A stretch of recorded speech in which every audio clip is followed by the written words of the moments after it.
Okay. My name's Joe Copp. I'm with Aon Water Technology. Like I said earlier, we provide water filtration for residential, commercial, and industrial applications. Now you may ask yourself this, when it comes to water, how many people do you think actually treat the water? It's about 15%, very low number. However, let me ask you this, is there any such thing as new water? All water is recycled. It rains, it goes into the ground, it goes into aquifers, or it runs off and goes into rivers, or it comes out, pumped out of wells, which are aquifers. But there is no such thing as new water. It is a cycle where the environment, atmosphere, evaporates water, it goes up in clouds, it attaches to dirt particles, and then it rains. So when the water comes down in rain, it comes in yards, it comes down in parking lots. Would you want to drink water out of a parking lot with all the oil and leaking cars? Can we all say ooh together?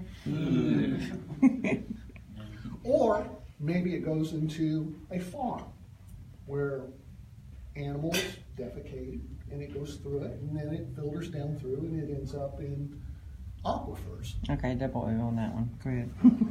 Also, it runs into rivers, and like for Huntsville example, when our water is treated, our wastewater is treated, where's it discharged?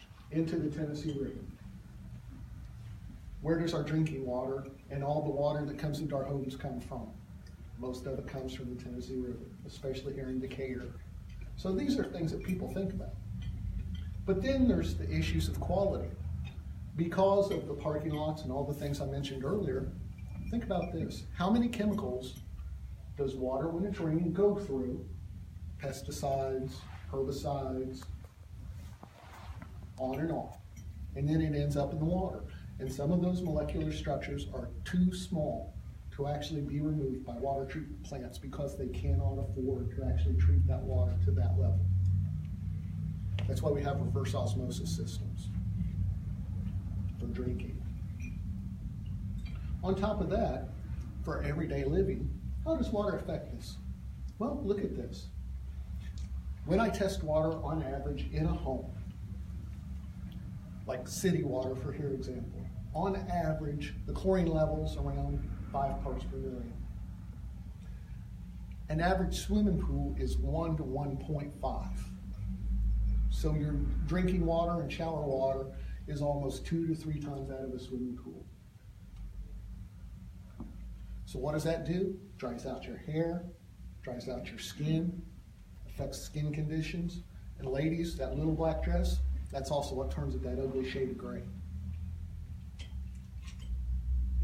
But hardness, because it is going through rock into aquifers, or rock from rivers, dissolves. That's how canyons are made. Water runs through it and it dissolves it. And then it's pumped out of the aquifers and goes through treatment and then comes into your home. What does that do?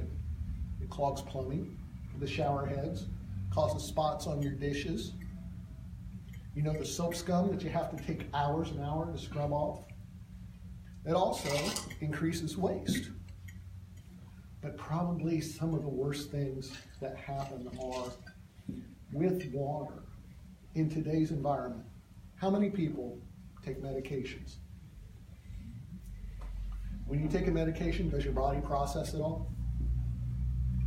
No, it doesn't. So where does it go? Into waste. Where did we say waste came from? Into the rivers, so you're getting hormones, you're getting pharmaceuticals, antidepressants, Viagra, birth control, and most people don't even realize it.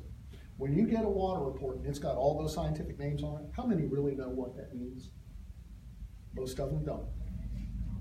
But it's okay because we don't know, and ignorance is bliss. Now, when we do water filtration, we do whole house and then we do point of use. When we do whole house, what we do is we actually test the water. And why would you want to test water in your home? Because if you're treating your water, you want to make sure that you're removing exactly what you need. You don't want to spend money for equipment that you don't need, correct? So you test your water, Around here, you'll probably find out you needed the chlorinator with it being so high, and that works through absorption. You also have an ion exchange system. And an ion exchange system, what that does is it uses cation resin, and as hard water goes into it, the resin actually attracts the hardness, and then when it regenerates, it pulls salt water or brine water from a tank and it rinses off the resin so it can work again. And it's a cycle that goes on and on. Now, one of the products around here is Kinetico, and that's actually one of the preferred ones. They're kind of the cream of the crop. Why do we use those? Well, I like those because they're non-electric. They actually use your water pressure to drive the units. So let's say we have a thunderstorm. How often does that happen around here? When the power goes out, every other system, especially the ones that use the timer, what happens is you have to go reset them, or they stop working. These use one side, and when the water comes through a meter, it moves it back and forth so you never run out of conditioned water. It also uses a lot less water to regenerate. An average water softener with a timer on the top will use between 60 to 80 gallons of water to regenerate. A non-electric system like the Kinetico will use about 12 to 20. So you're saving in water. Also, on the electric system, because every day when the timer goes off, it regenerates, which is wasteful. But if you don't use a lot of water, it's regenerating anyway. But if you use a lot of water, you can actually saturate the resin, and that time hasn't went off yet, so you're actually allowing hardness back into your home. And when it's going back and forth on the non-electric systems, it eliminates that. Now, people talk about salt use. An electric unit will use 2 to 3 40-pound bags of salt per month. An average non-electric system will use about, for a family of 4, about 6 bags a year. So they're much more efficient. They save you money in the long run. And they're more durable because they're made of composites. Now, when it comes to drinking water, a whole house system that removes hardness will take you to one level of water. 99% of the water that you use is used for what they call utility water. That's laundry, showers, washing cars, clothes, whatever the case may be. Only 1% is ever consumed. And most people, if they are truly aware or health conscious, they want that water to be the premium. That's why you use a reverse osmosis system. It has a membrane that actually catches all these contaminants before it comes into it. You have a faucet on there, and it actually can be used for drinks, saves coffee makers, makes your food taste better. Now, let me give you an example of that. How many people here like pasta? Okay? If you have contaminated water, does everybody know how they make distilled water, where they boil it and it goes in and they capture it? Okay, think about that process and apply it to cooking. You cook spaghetti, it steams, just like when you're processing the water, distilling it, that's your pure water coming off. So where's all the contaminants? They end up concentrated in your food.